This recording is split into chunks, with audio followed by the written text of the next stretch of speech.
मैं रविंद्र आर भारतीय इतिहास संविधान फैकल्टी में इस यूट्यूब चैनल पे आपका पुनः स्वागत करता हूं।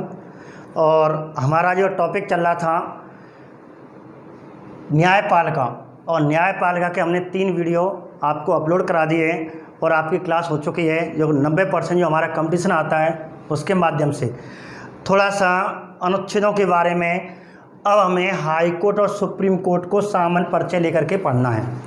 अब तक हमने कॉमन चीज़ पढ़ाई। अब हम जैसे उच्च न्यायालय है, उच्च न्यायालय अनुच्छेद 124 से 147 तक है। एक बात तो आपको ध्यान रखनी है ये कि सुप्रीम कोर्ट, जिसे देश की सबसे बड़ी सर्वोच्च न्यायपालिका कहते हैं, जिसे उच्चतम न्यायालय कहा जाता है भारतीय संविधान में, इसका उल्लेख 124 से 147 अनुच्छेद तक है। एक बात तो आपको ध्यान रखनी है। अब इसमें जो महत्वपूर्ण अनुच्छेद हैं और महत्वपूर्ण जो क्वेश्चन बनते हैं, एक बार इन अनुच्छेदों के बारे के माध्यम से मैं आपको उच्च न्यायालय बता रहा हूँ। ठीक है, तो बात करते हैं आगे। अनुच्छेद 124। अब अनुच्छेद 124 में आपको क्या याद करना है? जैसे सीधा प्रश्न आएगा, उच्चतम न्यायालय या सुप्रीम कोर्ट का उल्लेख कौन से अनुच्छेद में है? सुप्रीम कोर्ट अर्थात उच्चतम न्यायालय का उल्लेख कौन से अनुच्छेद में है? तब आपको आंसर 124 करना है। ऑप्शन में 4 अनुच्छेद आपको मिलेंगे, इसलिए आंसर होगा 124 से। एक बात तो ये, या क्वेश्चन आ जाए कि उच्चतम न्यायालय अथवा सुप्रीम कोर्ट के गठन का उल्लेख कौन से अनुच्छेद में है, तो ये आपको 124 करना है। या फिर प्रश्न आ जाए कि उच्चतम न्यायालय की स्थापना का उल्लेख, 3 क्वेश्चन हो गए। उच्चतम न्यायालय की स्थापना का उल्लेख कौन से अनुच्छेद में है, जब आपको 124 करना है। तो ऐसे करके आपको इस चौथे वीडियो में जो पार्ट 4 है, इस 4 में मैं आपको अनुच्छेदों के माध्यम से पूरा सुप्रीम कोर्ट एक बार रिवाइज के रूप में ले रहा हूँ। ठीक है, तो सीधा प्रश्न आएगा, उच्चतम न्यायालय का उल्लेख, उच्चतम न्यायालय के गठन का उल्लेख, उच्चतम न्यायालय की स्थापना का उल्लेख कौन से अनुच्छेद में है, तब आपको 124 करनी है। एक बात। अब आगे बात करते हैं अनुच्छेद 125 में। तो अनुच्छेद 125 में सुप्रीम कोर्ट के न्यायाधीशों के वेतन का उल्लेख, ठीक है, के वेतन का उल्लेख। अब आपको ये ध्यान रखना है।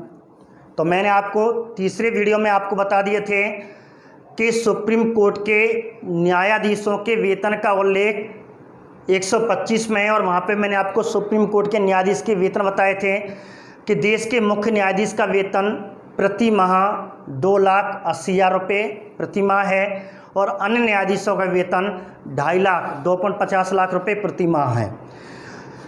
तो आपको केवल अनुच्छेदों का टॉपिक है ये, कुछ नहीं है। तो आपको सीधा प्रश्न आ जाए, सुप्रीम कोर्ट के न्यायाधीशों के वेतन का उल्लेख कौन से अनुच्छेद में है, 125 करना है। वेतन का निर्धारण कौन करता है? तो मैंने आपको बताया था सुप्रीम कोर्ट हाई कोर्ट के वेतनों का निर्धारण संसद करती है, लेकिन सुप्रीम कोर्ट के न्यायाधीशों का जो वेतन भारित होता है अर्थात दिया जाता है, वह है भारत की संचित निधि से, और हाई कोर्ट के न्यायाधीशों का जो वेतन भारित होता है वह है राज्य की संचित निधि से। भारित का मतलब है कहाँ से दिया जाता है, और कितना होता है उसका मतलब है निर्धारण। तो वेतन कितना मिलेगा ये तो संसद निर्धारित करेगी, लेकिन वेतन कौन देगा, यहाँ पर यह काम करेंगे तो सुप्रीम कोर्ट का न्यायाधीश सुप्रीम कोर्ट के जो अन्य न्यायाधीश या मुख्य न्यायाधीश होते हैं वो केंद्र सरकार अर्थात था भारत की संचित निधि पर भारित होते हैं, जबकि हाई कोर्ट के न्यायाधीशों का वेतन का जो भारित होते हैं वो राज्य की संचित निधि से, जो राज्य में काम करते हैं, इसे राज्य की सरकार देगी उसके। तो मैंने केवल आपको ध्यान रखना है सुप्रीम कोर्ट न्यायाधीशों का वेतन का उल्लेख कौन से अनुच्छेद में, 125 में। क्लियर। आगे बात करते हैं 126, 127, 128, ये आपको 3 है। अब आपको ध्यान रखना है, जैसे सुप्रीम कोर्ट के कार्यकारी मुख्य न्यायाधीश है, कार्यकारी न्यायाधीश, कार्यकारी मुख्य न्यायाधीश का उल्लेख। सीधा प्रश्न बनेगा कि सुप्रीम कोर्ट के कार्यकारी मुख्य न्यायाधीश, ठीक है, कार्यकारी मुख्य न्यायाधीश का उल्लेख कौन से अनुच्छेद में है, तब आपको अनुच्छेद 126 करना है। एक प्रश्न तो ये रहा, ठीक है, सीधा सीधा प्रश्न बनता है। या फिर बनेगा सुप्रीम कोर्ट के कार्यकारी मुख्य न्यायाधीश की नियुक्ति कौन करता है। दो प्रश्न हैं, एक तो सीधा प्रश्न है कि सुप्रीम कोर्ट के उच्चतम न्यायालय के कार्यकारी मुख्य न्यायाधीश की का उल्लेख कौन से अनुच्छेद में है, या क्वेश्चन बनेगा सुप्रीम कोर्ट के कार्यकारी मुख्य न्यायाधीश की नियुक्ति कौन करता है। जब इसकी कार्यकारी मुख्य न्यायाधीश की नियुक्ति पूछें तो आपको राष्ट्रपति ही करना है। एक बात, यदि अनुच्छेद पूछे तो अनुच्छेद 126 करना है। अब ये कार्यकारी मुख्य न्यायाधीश क्या होता है, मैंने आपको बताया कि सुप्रीम कोर्ट के मुख्य न्यायाधीश और अन्य न्यायाधीशों की नियुक्ति हाई कोर्ट के मुख्य न्यायाधीश और अन्य न्यायाधीशों की नियुक्ति राष्ट्रपति करता है। लेकिन यहाँ बात करिए सुप्रीम कोर्ट के कार्यकारी। कार्यकारी कौन होगा, जैसे देश का जो मुख्य न्यायाधीश होता है, अचानक कहते हैं कि वह कार्य करने में असमर्थ है, बीमार पड़ गया या देश से बाहर चला गया, अपने जो सुप्रीम कोर्ट का कार्य क्षेत्र उससे बाहर चला गया, ऐसी स्थिति में अब एक कार्यकारी मुख्य न्यायाधीश बनाएगा, अर्थात उसके पद पर आसीन करेगा जब तक वो लौट करके नहीं आएगा। अर्थात देश का मुख्य न्यायाधीश कार्य करने में असमर्थ है, या तो वो है नहीं है, या बीमार है, या छुट्टी पे, या देश से बाहर है। ऐसी स्थिति में उसके पद का निर्वहन कौन करेगा, जो निर्वहन करेगा अधिकतर सुप्रीम कोर्ट का वरिष्ठ न्यायाधीश करता है, और उससे कहेंगे कार्यकारी मुख्य न्यायाधीश।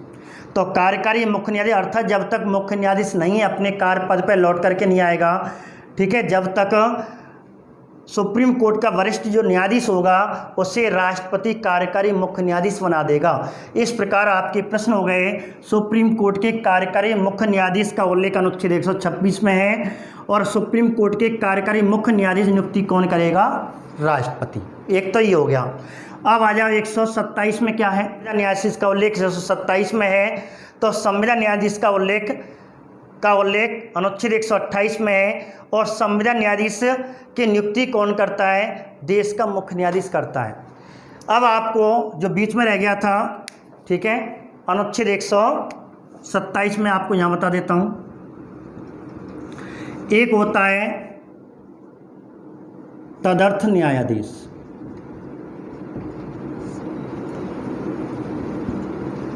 ठीक है, एक होता है आपका तदर्थ न्यायाधीश। अब तदर्थ न्यायाधीश कहने का मतलब है कि अनुच्छेद 127 सीधा प्रश्न बनेगा कि तदर्थ न्यायाधीश का उल्लेख कौन से अनुच्छेद में है। तो तदर्थ न्यायाधीश का जो उल्लेख है वह 127 में है, एक बात। दूसरी बात, तदर्थ न्यायाधीश क्या होता है, तदर्थ न्यायाधीश किसे कहते हैं कि जब सुप्रीम कोर्ट में कोई बैठक हो रही है और जजों की संख्या कम पड़ जाती है, गढ़पूर्ति की संख्या, अर्थात गढ़पूर्ति पूरा करने के लिए बैठक में कम से कम कितने व्यक्ति, कम से कम 3 न्यायाधीश होने चाहिए, इसमें यह बताया गया है। तो उसकी बैठक पूर्ति करने के लिए किसी सेवानिवृत्त न्यायाधीश को, सुप्रीम कोर्ट के सेवानिवृत्त न्यायाधीश को आमंत्रित किया जा सकता है, उससे हम तदर्थ न्यायाधीश कह सकते हैं। केवल आपको ध्यान रखना है कि तदर्थ न्यायाधीश की नियुक्ति कौन करता है, इसमें भी आपको पूछ लिया जाए कि तदर्थ न्यायाधीश की नियुक्ति कौन करता है, ठीक है, तो इसे देश का मुख्य न्यायाधीश करेगा। ऐसे 128 में संविधान न्यायाधीश का उल्लेख है। संविदा पे कुछ समय के लिए किसी न्यायाधीश को, कैसे जैसे कोई कहते हैं सुप्रीम कोर्ट में कोई कार्य की आवश्यकता पड़ेगी, अत्यधिक कार्य वहाँ है तो न्यायाधीश की आवश्यकता पड़ेगी। उस संविदा में कुछ समय के लिए देश का मुख्य न्यायाधीश कुछ जजों को संविदा पर रख सकता है। तो आपको ध्यान रखना 127 में तदर्थ न्यायाधीश का उल्लेख है जिसकी नियुक्ति देश का मुख्य न्यायाधीश करता है, और 127 में उल्लेख हो गया। 128 में संविधान न्यायाधीश का उल्लेख है जिसकी नियुक्ति देश का मुख्य न्यायाधीश ही करता है। लेकिन आपको ध्यान रखना कार्यकारी के मुख्य न्यायाधीश की नियुक्ति कौन करेगा, राष्ट्रपति करेगा। अब आ जाता है अनुच्छेद 129। अनुच्छेद 129 में क्या है कि सुप्रीम कोर्ट में, ठीक है, सुप्रीम कोर्ट एक अवलेखीय न्यायालय होगा। बहुत इंपॉर्टेंट टॉपिक है, अनुच्छेद है।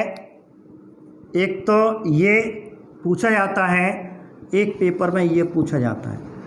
तो सुप्रीम कोर्ट एक अभिलेख्य न्यायालय होता है या सुप्रीम कोर्ट के अभिलेख्य न्यायालय का उल्लेख कौन से अनुच्छेद में, तो आपको 129 करना है। अब अभिलेख्य न्यायालय क्या होते हैं मैं आपको समझा दूं। क्या होता है अभिलेख्य न्यायालय? सुप्रीम कोर्ट में जितने भी न्याय, जितने भी अपील, जितने भी केस आए, उन केस के आधार पर अगले निर्णय सुनाए जाते हैं। उन्हें एक साक्ष्य के रूप में, उनके निर्णय को साक्ष्य के रूप में रखा जाता है।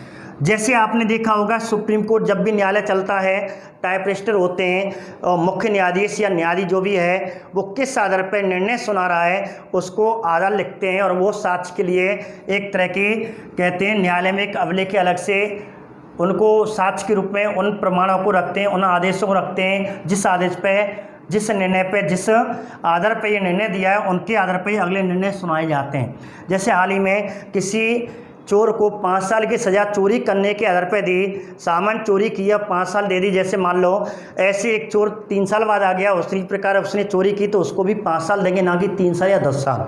तो इसी आधार पर उसके निर्णय सुनाए जाते हैं। तो आपको केवल ध्यान रखना है कि सुप्रीम कोर्ट एक अभिलेख्य न्यायालय होता है, इसका उल्लेख कौन से अनुच्छेद में, 129 में, और बाकी आपको ज़्यादा याद नहीं करना। अब आ जाइए 130 में क्या है।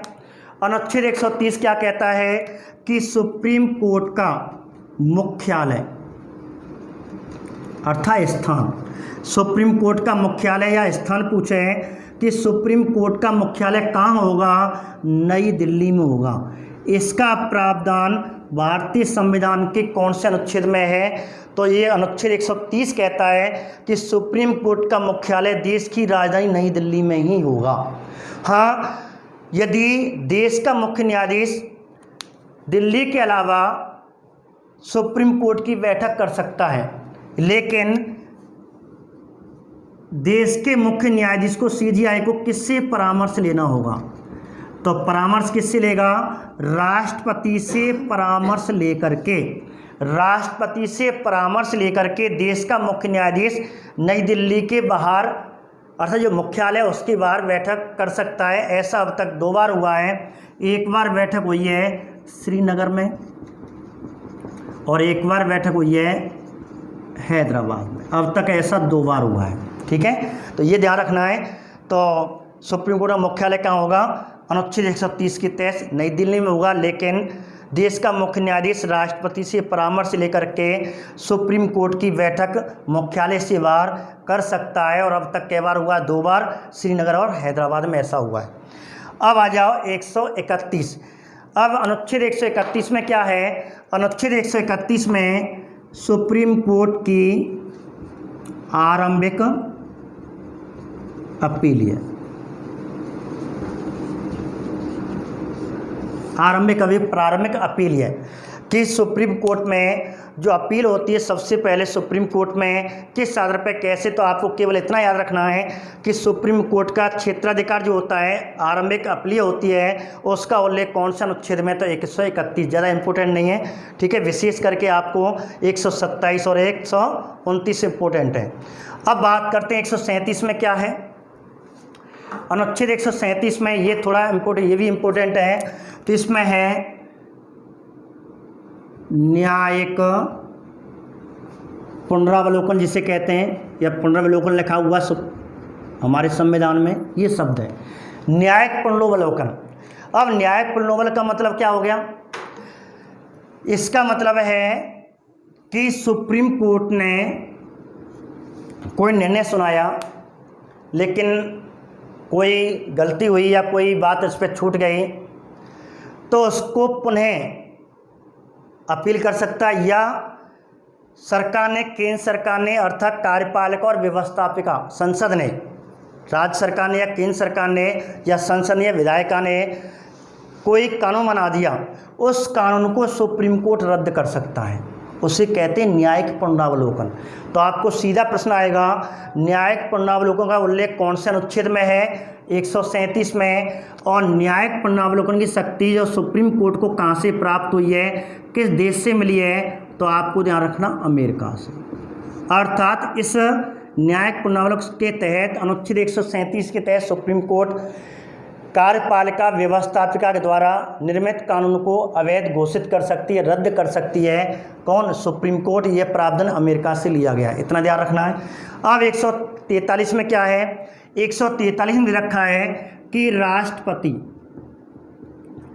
सुप्रीम कोर्ट से परामर्श ले सकता है।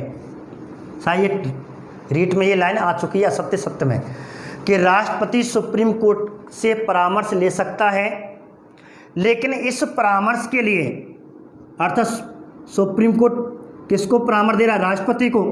राष्ट्रपति कोई साधारण महत्व की या कोई अन्य की परामर्श ले रहा है कि भाई क्या करें, इस बात को कोई फांसी की सजा आई, कोई व्यक्ति ने दी, क्षमा याचना के संबंध में भी परामर्श ले रहा है, तो इस परामर्श के लिए राष्ट्रपति बाध्य नहीं है। ये ध्यान रखना, परामर्श के लिए कौन बाध्य नहीं है? भाई मैं आपसे विचार विमर्श कर सकता हूँ, लेकिन जरूरी मैं आपकी बात को मानूं। तो ऐसी राष्ट्रपति अनुच्छेद 143 के तहत सुप्रीम कोर्ट से परामर्श ले सकता है, लेकिन इस परामर्श के लिए राष्ट्रपति बाध्य नहीं है। इसका उल्लेख अनुच्छेद 143 में। और ये परामर्श की बात किस देश से ली गई है? तो आपको पूछे तो ये परामर्श की शक्ति कनाडा से ली गई है। ठीक है। और 146 में क्या है? 146 में सुप्रीम कोर्ट के अधिकारियों, ठीक है, सुप्रीम कोर्ट के अधिकारियों और सेवकों का उल्लेख है। बस ये आपको तो 2 मिनट आपको एक बार रिवाइज के रूप में अनुच्छेद 124 में उच्चतम न्यायालय का उल्लेख, गठन स्थापना का उल्लेख है। 125 के तहत सुप्रीम कोर्ट के न्यायाधीशों का वेतन का उल्लेख है, और देश के मुख्य न्यायाधीश का वेतन 2,80,000 रुपये, अन्य न्यायाधीश का वेतन 2.5 लाख रुपये प्रति माह है। अनुच्छेद 126 में सुप्रीम कोर्ट में कार्यकारी मुख्य न्यायाधीश की नियुक्ति राष्ट्रपति कर सकता है। अनुच्छेद 27 में तदर्थ न्यायाधीश का उल्लेख है कि बैठक पूर्ति करने के लिए देश का मुख्य न्यायाधीश कुछ अन्य सेवानिवृत्त न्यायाधीश को तदर्थ न्यायाधीश के रूप में नियुक्त कर सकता है। किसकी परामर्श से लेगा? परामर्श राष्ट्रपति से लेगा। अनुच्छेद 128 में संविधान न्यायाधीश का उल्लेख है, कुछ समय के लिए देश का मुख्य न्यायाधीश अन्य न्यायाधीशों को हाईकोर्ट या अन्य न्यायाधीशों को सुप्रीम कोर्ट में नियुक्त कर सकता है। अनुच्छेद 129 के तहत सुप्रीम कोर्ट एक अभिलेख न्यायालय है, ठीक है, जिसके साक्ष्य भविष्य के निर्णय के लिए रखे जाते हैं। अनुच्छेद 130 सुप्रीम कोर्ट का मुख्यालय नई दिल्ली में होगा, लेकिन सुप्रीम कोर्ट का मुख्य न्यायाधीश राष्ट्रपति से परामर्श लेकर सके नई बैठक नई दिल्ली के अलावा अन्य बैठक कर सकता है। ऐसा अब तक 2 बार हुआ है, श्रीनगर और हैदराबाद। दूसरा 131 में सुप्रीम कोर्ट के आरंभ किया अपीलीय क्षेत्राधिकार का उल्लेख है। अनुच्छेद 137 में न्यायिक पुनरावलोकन शक्ति का उल्लेख है, जिसका प्रावधान अमेरिका से लिया गया, जिसके तहत सुप्रीम कोर्ट न्यायपालिका व्यवस्थापिका, ठीक है, कार्यपालिका व्यवस्थापिका के निर्णयों को या कानूनों को वैध अवैध घोषित कर सकता है। अनुच्छेद 143 के तहत राष्ट्रपति सुप्रीम कोर्ट से परामर्श ले सकता है, लेकिन इस परामर्श के लिए राष्ट्रपति बाध्य नहीं है। ये परामर्श की शक्ति कनाडा से ली गई है। और 146 में सुप्रीम कोर्ट के अधिकारी अर्थात मुख्य न्यायाधीश अन्य न्यायाधीशों के या अन्य सेवकों का उल्लेख है। तो ये आपका इस पार्ट में चौथे पार्ट भाग 4 में आपकी न्यायपालिका के संबंध में सुप्रीम कोर्ट के अनुच्छेद पूरे हुए। नमस्कार।